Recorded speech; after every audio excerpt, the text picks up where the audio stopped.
She was standing in the dimly lit kitchen, her breath trembling, her hand still clutching the crumpled note she had found under the refrigerator. The words written on it were burned into her mind. "You are nothing but a burden he will always choose. Me over you." She did not know whether it was her husband who had written it, or the woman he sneaked away to see every Monday night, but the meaning was the same. Her heart was shredded, her chest ached, and her knuckles whitened as she held on to the note until it nearly tore apart. The floor creaked behind her, and she froze because she knew that sound. She knew the weight of those steps. She knew the darkness that always followed them. Her husband, Mark, stepped into the kitchen, his shirt collar opened, his tie hanging loose, his face carrying the smug grin of a man who thought he owned everything in his home.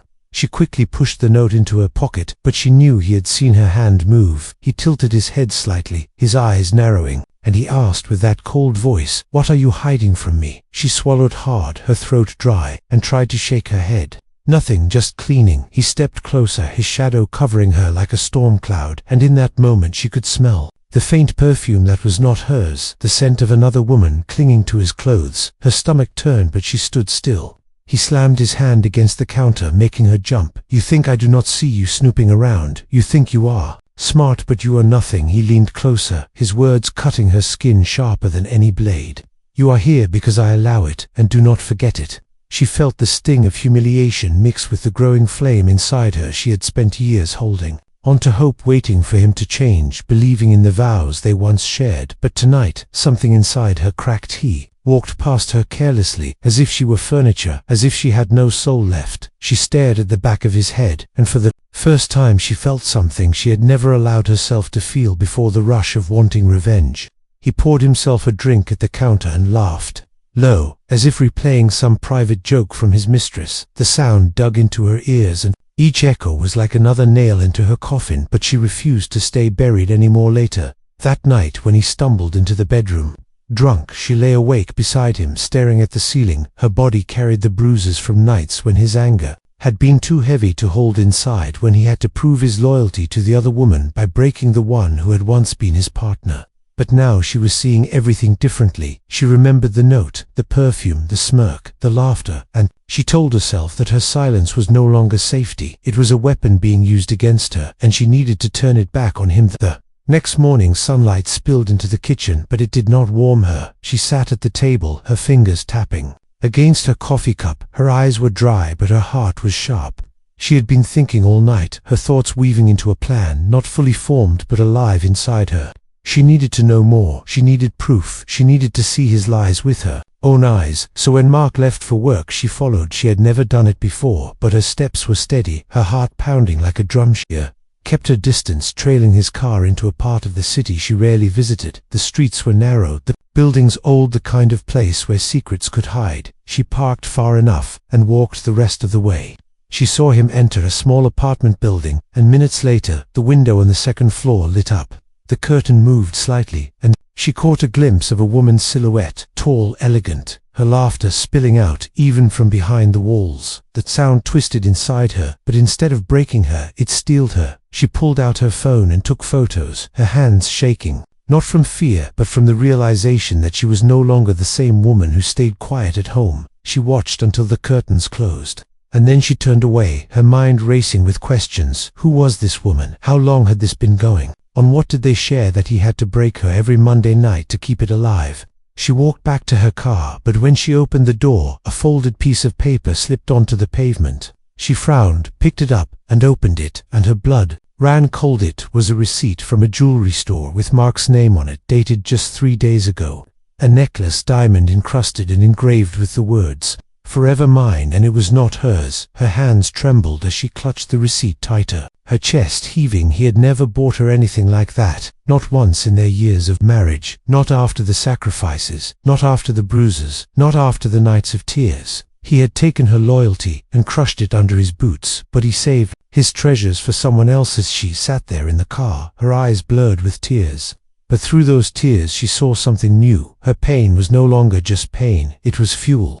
She whispered to herself, "He thinks I am nothing, but he has no idea who I really am." The fire in her chest spread, and for the first time in years, she allowed herself to imagine not surviving, not enduring, not waiting, but striking back. She drove home quietly, the receipt in her purse, the photograph safe on her phone, and the beginnings of a plan forming in her heart. That night, when Mark returned home, his tie straight, his smile false, she served him dinner without a word. He watched her suspiciously, but she kept her eyes calm, her hands steady inside. Though her heart was a storm, she looked at him across the table and wondered how he would look when the truth came crashing down on him.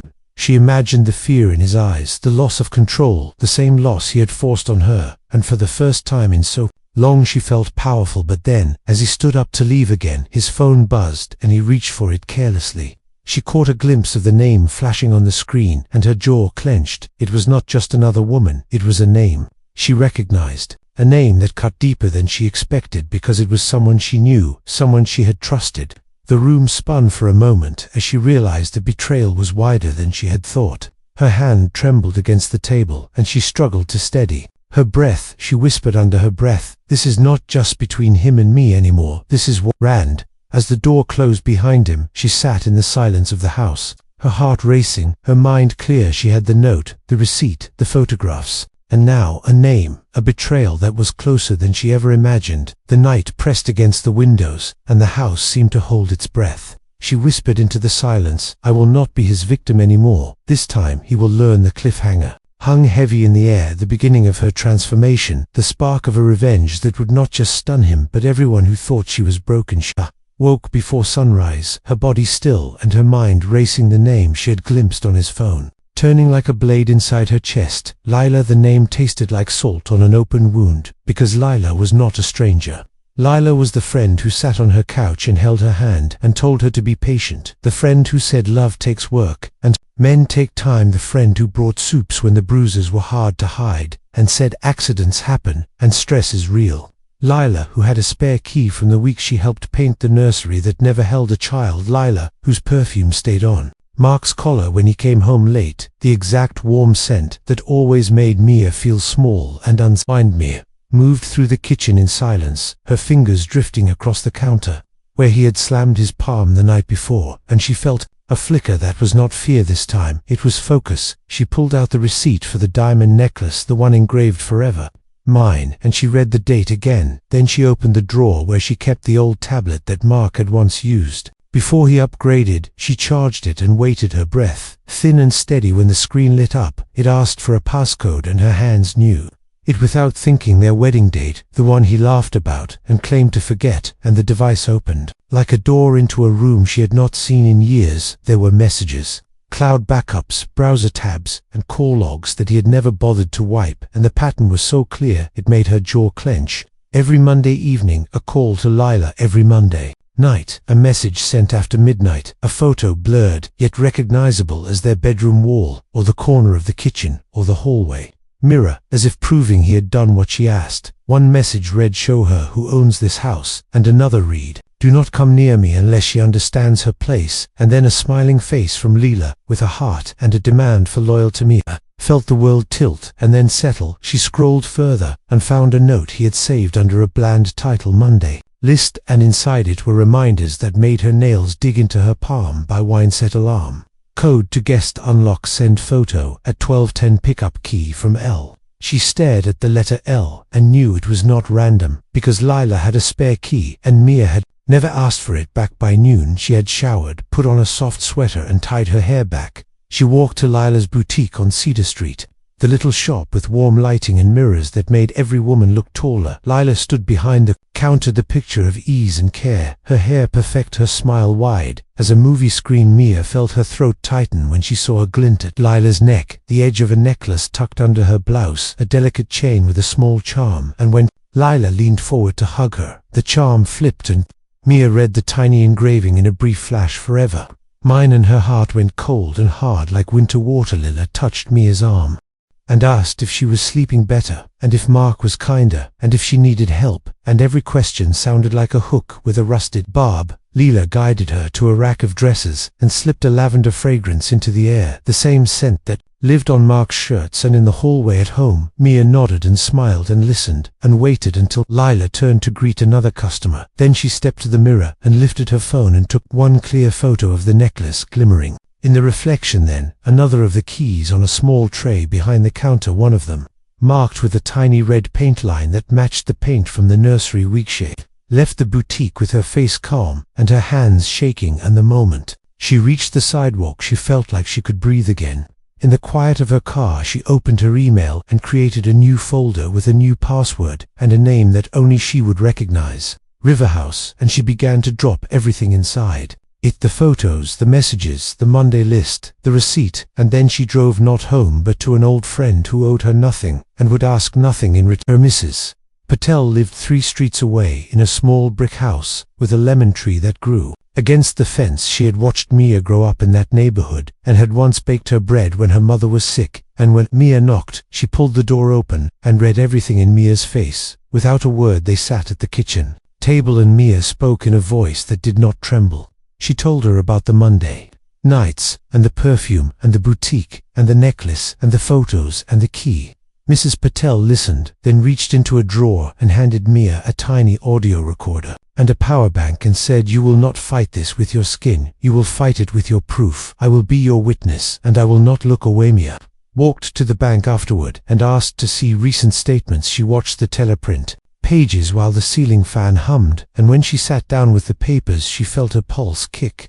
A series of cash withdrawals every Monday afternoon, always the same amount, and transfers to an account named LM Holdings, a bland title that hid a secret in plain sight. LM like Lila and Mark. She requested copies and she stored them in her Riverhouse folder, and then, as she left the bank, she noticed a piece of mail in the lobby trash with Mark's name and the logo of an insurance company, and the words policy revision. She froze, then reached in and took it because it was hers to whether he agreed or not. She opened the letter and read it in the hallway light, her breath catching. The policy was a large one taken on her life with a new contingent beneficiary listed as LM Trust and an address that was not their home.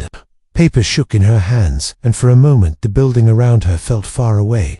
She set the letter flat and took a photo, then another, and then she walked out into the afternoon with a clarity that frightened her. This was not just cruelty or humiliation, this was design. This was a plan that needed her to be small and quiet, or gone. She called a number she had not used in years, a lawyer named Jonah, who had once helped a friend escape a marriage built on fear. He answered with a steady voice, and when she told him only a few facts, he said, "Bring what you have now. Do not tell him, do not wait, do not try to talk it through." Jonah's office was warm and spare. He wore no tie and kept his eyes kind and direct. He asked her to start at the beginning, and she told the truth as cleanly as she could, and when she finished, he did not pity her.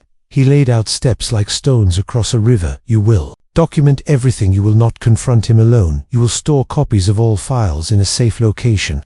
You will set up a separate account in your name. You will prepare a restraining order if tonight becomes unsafe, and you will wear this," he said, and slid a slim safety pendant across the table. "Press and hold if you are in danger, and it alerts a call center and the police with your location, and it records for 2 minutes." She walked out into the evening air with the pendant hidden under her sweater and the recorder tucked into her pocket, and the Riverhouse folder heavier with copies of everything Jonah had scanned. She drove home while the sky turned the color of bruised plums and a wind rattled the bare branches, as if the night itself could not settle inside the house. She moved with care. She placed the recorder inside the lamp on his side of the bed. She set her phone to back up new audio automatically to Riverhouse. She slid the pendant chain through the ring of her necklace so it looked like any other charm, and she changed the alarm code to one that only she knew. Her phone buzzed once, and she glanced down. Unknown number, a single message: "Leave the house before midnight. He is not alone tonight." She stared at the words and felt the cold settle into her bones. She typed, "Who is this?" and no reply came. Then another buzz, a photo of her own front door taken from the sidewalk a minute ago, and another message: "We will open the gas line and say it was a tragic accident. Do not be there when it happens." Her lungs locked and she counted to 10, then 30, then she moved. She turned off the gas at the main valve outside. She opened the kitchen window. She placed a small piece of tape on the knob so she would know if anyone tried to twist it, and she put a damp towel by the doorframe, the way her mother had taught her during storms. Her hands were steady now, steady like the way river water moves around stones. In the living room, she arranged 2 pillows under a blanket on the couch to look like a sleeping shape, and she left the floor lamp on low. She put the recorder near the hall where the floorboards always creaked, and she leaned the back door just enough that it would whisper when opened. She set her second phone on a shelf recording the entryway, and she took her keys and her folder and stepped into the darkness of the yard, where she crouched behind the old magnolia tree and waited at 10:30. Mark's car pulled up the headlights, cutting across the fence, and then darkness again. He walked to the door with that careless stride, and the door opened without a key because he had always insisted it stay easy and welcoming for him. He stepped inside and the floorboard creaked, exactly as she knew it would, and she heard his voice low and sharp, asking, "Are you awake?" And then a pause, and then a laugh, because he thought the shape on the couch was her. He called another name, then one that curved like a knife across her memory. Lila and Mia heard soft footsteps on the path behind the house, and saw a second shadow like liquid against the wall, then a third, smaller, lighter, moving with caution. The kitchen light flicked on and off, twice the signal they had agreed on, and the back door whispered, and Lila came in wearing a dark coat, her hair tied back, her perfume, walking ahead of her. There was another figure behind her, a handyman from their street named Josh, who did odd jobs for cash and who sometimes fixed leaks and sometimes looked too long at open windows, and he carried a small tool bag and a coil of thin tubing and a wrench. Lila spoke in a voice that sounded like sugar melted over iron. "Do it fast and neat." And Mark said, "No mistakes tonight." And Josh said, "Easy money." And Mia felt her stomach twist because easy meant her life. From her shadow beneath the magnolia, she pressed the pendant and counted until it vibrated, and then she hit record on her second phone, just as Mark pulled open the stove, and Josh reached for the line. Lila walked past the couch and touched the blanket and frowned, and the room stilled, and Mia watched her tilt her head like a fox catching a new scent. Lila whispered something Mia could not catch, and then lifted the blanket with 2 fingers, and the pillows rolled to the floor, and the friends and the husband stared at the hollow space where a body should have been. And in that breathless silence, Mia stepped forward out of the dark and into the doorway with her phone raised and her voice clear as glass, and said, "Do not move, because everything is recording and the police are already on their way." Mark turned first, his face blanching, then burning red. Lila's eyes widened, then narrowed, and she reached into her coat and pulled out a slim flash drive and waved it like a match, saying, "You think you are clever, but you do not know what he has on you." And Josh took 1 step toward the stove and 1 step back, unsure whether to flee or finish the job, and in that frozen moment Mia saw the smallest thing, the front door, easing open another inch, a 4th shadow entering with a slow, careful step, and for a heartbeat she could not place the outline, and then she recognized the person, and the world pitched again, because it was someone who should have been on her side all along, and the last person she expected to see walking into her house at that hour with a key in hand and a look of quiet calculation in their eyes. The door creaked open slowly, and the shadow stretched across the hallway carpet. Her breath hitched because the figure that stepped in was her own brother, Daniel, his face calm, his hand sliding the key back into his pocket, as if he belonged there, as if he had always belonged there. She stared at him, unable to breathe, and he met her eyes without flinching, and said, in a steady, low voice, "Mia, put the phone down. You don't understand."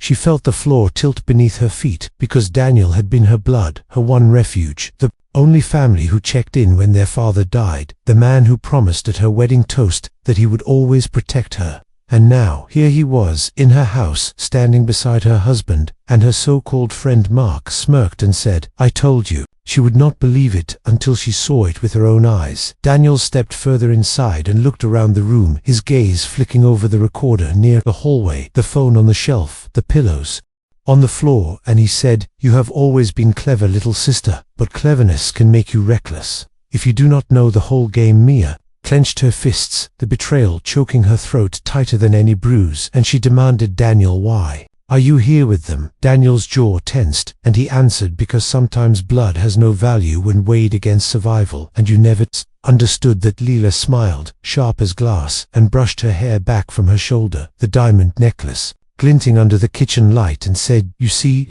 Mia, we are not your enemies. You are your own enemy, because you thought love was loyalty, and men like Mark cannot live on loyalty. They need power." Daniel nodded as if in agreement, and added, "Mark kept me afloat when the business collapsed. He paid my debts when I had nothing left. He gave me a second chance, and in return I gave him mine." She felt the weight of his words sink like stones in her stomach. The brother she trusted had traded her safety for his survival. Mark poured himself another drink, as if the night were nothing but a casual gathering, and he said, "The thing is, Mia, you were always too fragile to soft. You thought you could hold me with kindness. But Lila understood. She demanded strength and sacrifice, and every Monday night I proved it to her. You were just the stage I performed on while the real audience waited in her arms. Mia's eyes burned, but her hands were steady. She raised the phone higher and said, every word you are speaking is being recorded. Every step you take is proof of what you are. And Daniel sighed and said, you think recordings matter against people who write the rules? Josh shuffled his feet, looking uneasy, his wrench slipping slightly. In his grip, his eyes darting between them all like a cornered animal. The sound of distant sirens blared into the night, faint but growing stronger.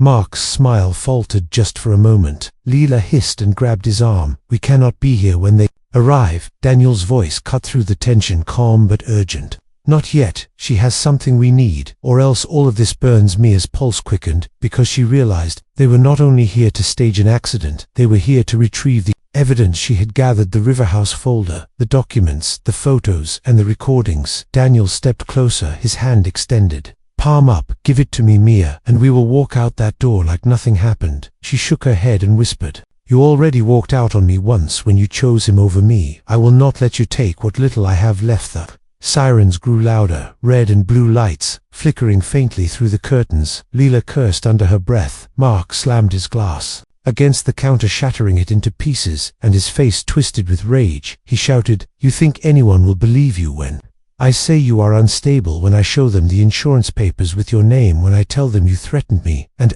planned this whole scene? You think they will not see you as the jealous wife gone mad? Mia steadied her breath and felt the pendant under her sweater humming.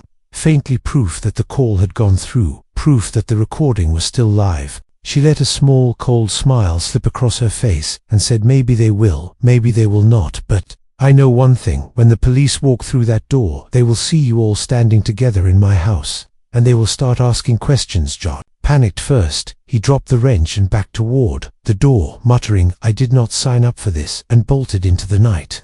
Mark swore and went after him, but the flashing lights outside stopped him cold. Daniel grabbed Leela's wrist and hissed, stay calm, we can twist this. But Lila's mask cracked, her eyes blazing at Mia as she spat. You think this is revenge? You think standing here with your little gadgets will save you? I built him, I shaped him into what he is, and I will not lose him to a weak woman who hides behind neighbors and papers. Mia stepped forward, her voice sharper than she knew it could be. Then fight for him with the truth, not with lies and blood. The pounding on the door shook the frame. Police, open up now. The room froze. Mark's chest heaving, Daniel's face pale, Lila's lips pressed thin. Mia kept the phone raised, steady, her heart pounding. She said loud enough for the officers to hear, come in. I am here and I am safe, but they tried to kill me. The door burst open. Two officers stormed in, weapons ready, their flashlights cutting through the room. Mark raised his hands, cursing. Daniel did the same, but Lila kept her chin high, eyes burning with fury, as if daring the world to doubt her. The officers ordered them to the floor, one of them asking Mia if she was hurt. She shook her head and pointed at the stove, at the tools, at the shattered glass, at the faces that once pretended to care. They were cuffed and led out one by one, Mark shouting that she was lying, Daniel insisting he had only come to protect her. Lila silent, but her eyes never leaving Mia's face, cold promises in their stare.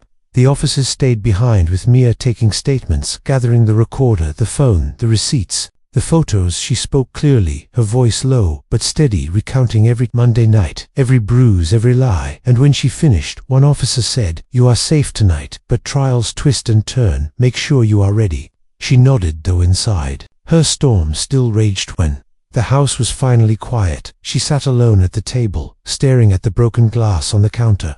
Her reflections scattered in 100 sharp pieces. She thought of the years she had given, the nights she had lost, the trust she had handed freely to her husband, her brother, her friend, and she felt the ache deep in her chest. But she also felt something else, the beginnings of power, real and heavy in her hands. She whispered into the silence, this is not the end. This is only the beginning. And somewhere in the night, as the patrol cars pulled away, she knew the story was far from over, because enemies do not vanish just because the law touches them. They twist, they plot, they return, and she would need to be ready. She would need to be sharper, stronger, harder than ever before. She closed her eyes and saw Leela's necklace glimmering with the words, forever mine, and she thought forever ends tonight. The house felt hollow in the days after the arrests. The air still carrying the echo of shouted words and shattered glass. Mia moved through the rooms with care, her steps slow, her breath shallow. She expected silence to comfort her, but instead it pressed against her chest, heavier than bruises she kept, replaying the moment Daniel had walked in with the key, the way his eyes had held. No shame, only a cold calculation that told her she had never truly known her own blood. That wound cut deeper than Mark's fists, because betrayal from strangers hurts, but betrayal from family rots the bones. The police had taken statements, and Jonah had collected the evidence neatly stacked in folders, but Mia knew cases were not about truth alone. They were about power, and Mark and Lila knew how to twist power until it bent in their hands. Jonah warned her the next day, as they sat in his office, sunlight sliding across his desk. He said, they will not sit quietly. They will hire lawyers who chew people alive. They will claim you are unstable. They will wave the insurance papers like a flag. They will use your brother against you, and you must be ready. She nodded, her jaw set, because fear had once been her prison, but now it was her weapon. Sharpened into resolve, that evening, a black car idled across the street for nearly an hour. She watched from behind the curtain, her pulse steady, the tinted windows hiding faces she already knew.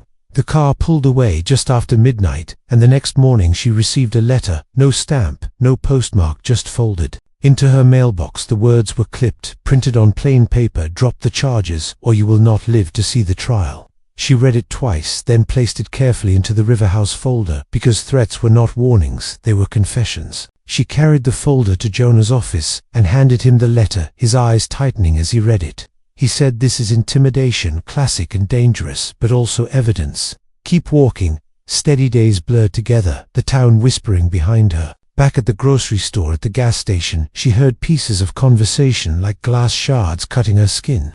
They said she made it up. They said she was bitter. They said Mark was charming. Daniel was loyal. Leela was generous. She was the jealous wife, spinning tales. The gossip carried weight, because people loved stories where women broke apart easier than they loved stories where women rose whole.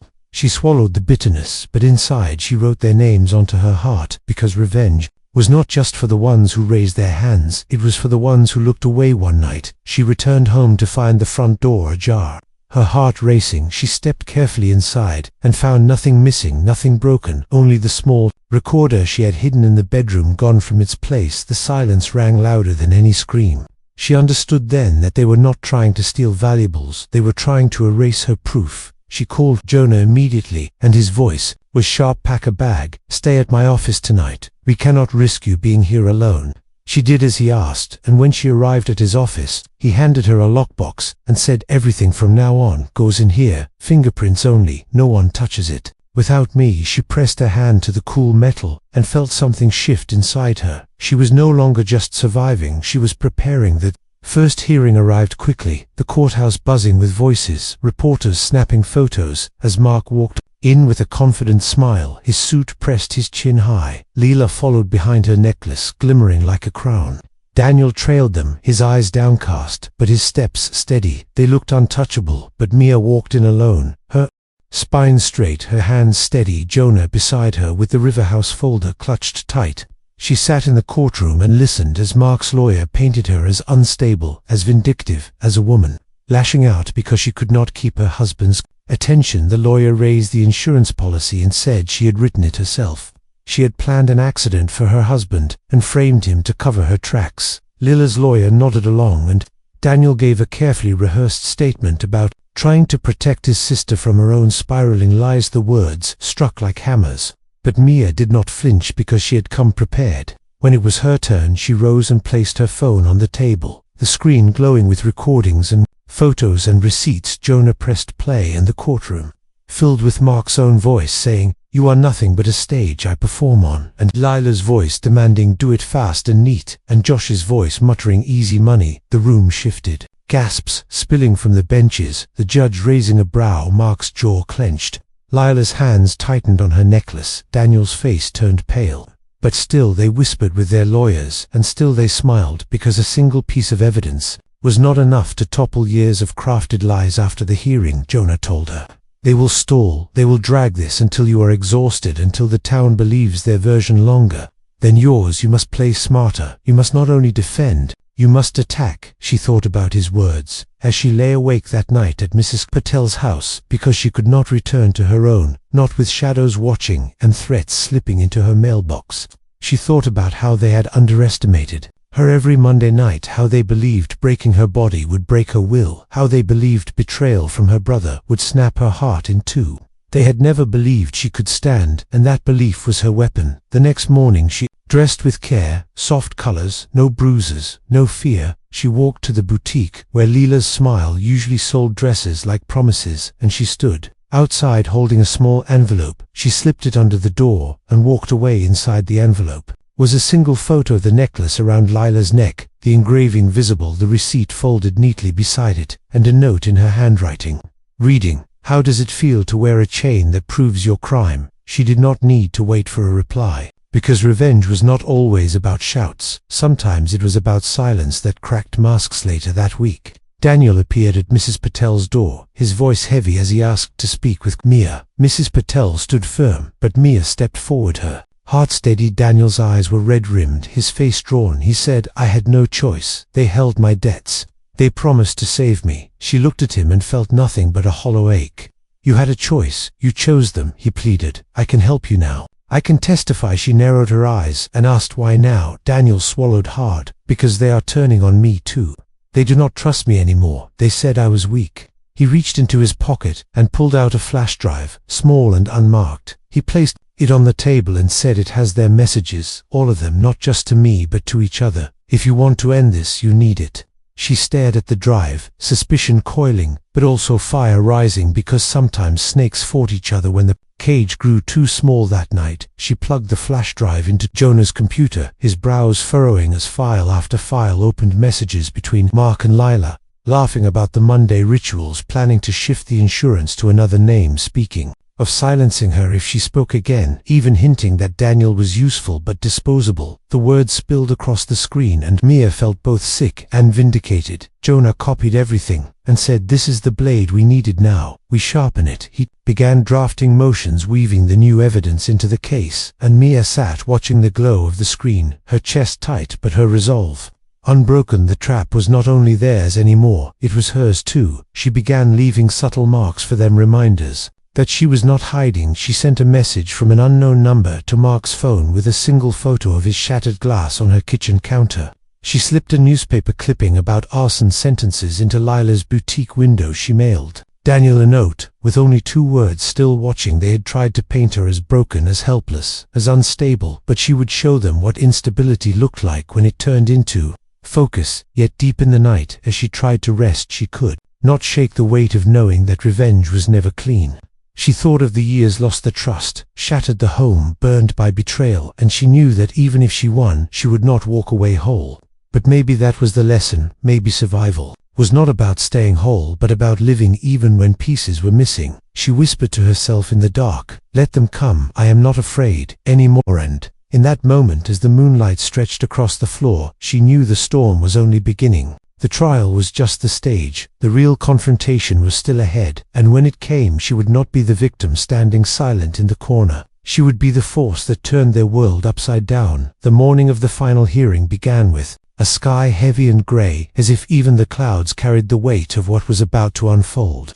Mia dressed slowly, her fingers brushing against the pendant that had once been a secret lifeline, now a reminder that she was no longer the woman who cowered under threats. She tied her hair back and looked at her reflection in the mirror, her eyes sharper than they had ever been, and whispered to herself, "Today the storm breaks." The courthouse was already crowded by the time she arrived, reporters flashing cameras, people whispering on the steps. Mark stood tall in his suit, his smile polished for the world. Lila walked beside him, draped in the diamond necklace that had become both symbol and chain. Her eyes sweeping the crowd with disdain. Daniel trailed behind them, his shoulders hunched, but his gaze darting toward Mia when he thought no one was looking. She walked past them without a word. Jonah at her side, the Riverhouse folder heavier than ever in his briefcase. Inside the courtroom, the judge called order, and the lawyers began circling like hawks. Mark's attorney stood first, painting him as a loyal husband, broken by a paranoid wife. spinning tales out of bruises from her own clumsiness. He waved the insurance papers declaring they were mutual agreements for safety, not schemes for profit. He smiled at the jury and reminded them that Mark was a respected businessman, loved by his community, not the monster Mia described. Lila's lawyer followed, speaking in sweet tones about generosity, about friendship, about loyalty twisted into lies by jealousy. He gestured at Lila as if she were a saint framed by envy. Daniel was called next, and his voice was low but clear as he said he had feared for his sister's mental state, that he had come that night to protect her, not to conspire against her. His words fell like poison, each one crafted to undo her. Mia sat still, her heart pounding but her hands steady, because she knew what waited in Jonah's briefcase when it was their turn. Jonah rose and began with the recordings, voices filling the courtroom. Mark's own words about breaking her to prove his loyalty, Lila's instructions about doing it fast and neat, Josh's muttering about easy money. The room shifted, uneasily, whispers rippling through the benches. Jonah let the silence hang heavy before opening the next file, the messages from the flash drive. He read them aloud, line by line, Mark telling Lila she would get the necklace once the insurance cleared. Lila laughing about how easy it was to push Mia to the edge. Mark and Lila mocking Daniel, calling him a weak link, disposable and foolish. Daniel's face drained of color, his eyes darting wildly. The judge demanded order as gasps echoed through the courtroom. Jonah did not stop. He pulled out the bank statements showing transfers to LM Holdings, the receipt for the necklace, the policy listing LM Trust as beneficiary. He laid them out like weapons, each one cutting deeper than the last. Mark's face twisted with rage, his fists clenched. Lila tried to keep her mask, but her jaw trembled. Daniel lowered his head, knowing his betrayal had been revealed, not just to EIA, but to everyone. And then Mia stood, because this was not just about evidence. This was about voice. She spoke not as the broken wife, but as the survivor. She said, "I was beaten every Monday night, not because of love, not because of mistakes, but because they turned my pain into a performance. They made my body a stage for their promises, and when that was not enough, they plotted to erase me forever. But I am still here because truth is not fragile. It does not break. When fists fall, it does not vanish. When lies grow, it waits, and tonight it speaks." The courtroom fell silent, her words slicing through the air like thunder. The prosecution rested, and the defense scrambled. Mark's lawyer objected, claimed the flash drive was fabricated, claimed Daniel had been coerced. But Jonah was ready. He produced the chain of custody, the timestamps, the verification, each objection falling flat under the weight of proof. Lila's lawyer tried to paint her as a victim too, claiming she was manipulated by Mark, but the messages proved otherwise, her greed and cruelty undeniable. The judge called recess. The storm outside broke, rain pounding against the courthouse windows, thunder rolling through the sky. Mia stood by the window watching the water wash the streets clean, and she thought about all the nights she had sat in silence, all the mornings she had hidden bruises, all the times she had swallowed her words to keep peace, and she knew that silence was over forever. The afternoon session began with a surprise. Daniel requesting to speak again, his voice shaking as he admitted he had lied under pressure, that he had chosen survival over family, that he had betrayed his sister because he was weak, but that the evidence was real and he could not deny it anymore. His words cracked like glass breaking. Lila's face turned to stone. Mark spat curses under his breath. The courtroom watched as Daniel wept, but Mia did not move. She had no tears left for him, only the hollow space where trust used to live. The storm inside the courtroom matched the one outside. Mark's mask slipped. He shouted across the room, calling Mia a liar, a leech, a nothing.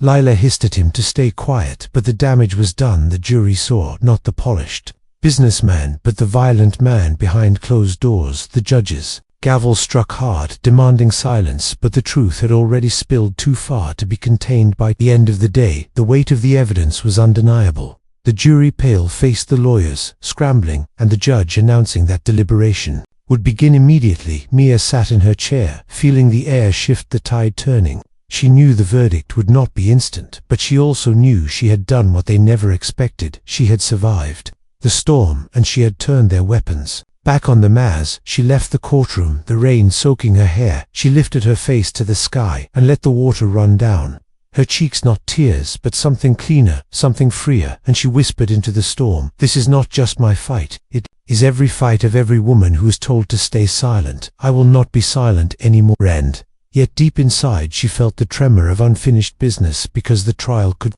bring justice, but it could not return what was stolen. It could not mend the years. It could not erase the scars. For that she would need something more. She would need the final act, the one that would leave everyone stunned the night before the verdict. Mia sat alone in Mrs. Patel's kitchen, the hum of the old refrigerator filling the silence, her hands wrapped around a cup of tea gone cold. She thought of all the years she had spent shrinking herself into corners, believing that quietness would protect her, believing that endurance was strength. She thought of the bruises hidden under sleeves, the neighbors who looked away, the friend who smiled while stealing her life, the brother who sold her for debts, the man who vowed love but gave her pain. The weight of it pressed against her, but she was no longer breaking. Under it, she was shaping it into something sharp, something. Final morning came with a brittle sunlight cutting through thin clouds. Mia walked into the courthouse wearing the same soft sweater she had worn the night she followed Mark to leave. Apartment only. Now it felt like Jonah walked beside her, steady briefcase in hand. Inside the courtroom the jury filed in, faces unreadable. Mark sat, stiff jaw, clenched, his lawyer whispering frantically beside him. Lila's lips pressed tight, but her eyes darted nervously. Daniel sat apart, pale and silent, shoulders bent as if the truth had finally carved him hollow. The judge called for quiet, and the jury foreman rose. The words came slow, deliberate. We find the defendants guilty on charges of conspiracy, attempted homicide and fraud. The gavel struck once, heavy and final. The room erupted. Voices, gasps, shouts, cameras flashing. But Mia sat still, her breath steady, tears refusing to fall, because this was not triumph, it was survival. Mark twisted in his seat, shouting curses at her, calling her liar and destroyer, but officers pressed him down, cuffing his wrists. Lila hissed venom, promises that it was not over, her necklace catching the light one last time before it was bagged as evidence. Daniel lowered his head and did not speak, his silence the only truth left to him. Outside the courthouse the crowd surged, reporters calling her name, strangers clapping, others whispering judgment. Some called her brave, some called her bitter, some called her liar. Even in victory, the world split her into pieces, but she walked through it all, her face calm, her hands steady. She returned to Mrs. Patel's house that evening, sat under the lemon tree, and finally allowed her body to shake, her breath to stumble, her heart to break open. She cried until the ground beneath her was wet, because justice had come. But justice did not heal. Justice punished, but it did not give back what had been taken. In the weeks that followed, life moved strangely. Mark and Lila faced sentencing. Daniel accepted a plea deal to avoid prison, but lost everything he owned. Josh vanished from town, his silence a shadow. Mia returned to her home, but it did not feel like hers anymore. Every wall held echoes, every floorboard carried memories. She packed boxes and sold the house, not for money, but for freedom. She moved into a small apartment with wide windows and no ghosts. She painted the walls herself, bright colors that caught the sun. She bought fresh sheets and placed a plant by the window, and for the first time in years she slept without locking the door. Twice. One afternoon, Jonah visited, bringing paperwork, the final signatures that closed the case. He handed her a copy of the verdict and said, "You did more than survive, Mia. You changed the story. You showed them that silence does not mean surrender." She thanked him, her voice soft but sure. He asked her what she would do now, and she answered, "Live. I will live on my own terms." She placed the verdict in a drawer, not as a trophy, but as a reminder that she had walked through fire and come out breathing. Months passed, seasons turned, and slowly she built a new rhythm. She took classes in design, something she had once dreamed of before marriage, before betrayal. She met women at community centers, women with stories like hers, bruises, faded but voices still trembling, and she listened, she shared, she showed them her scars, not as shame but as proof that survival was possible. She told them, "You are not broken. You are unbroken. You are still here, and that is enough." One evening, as the sun sank low, she walked to the park near her apartment.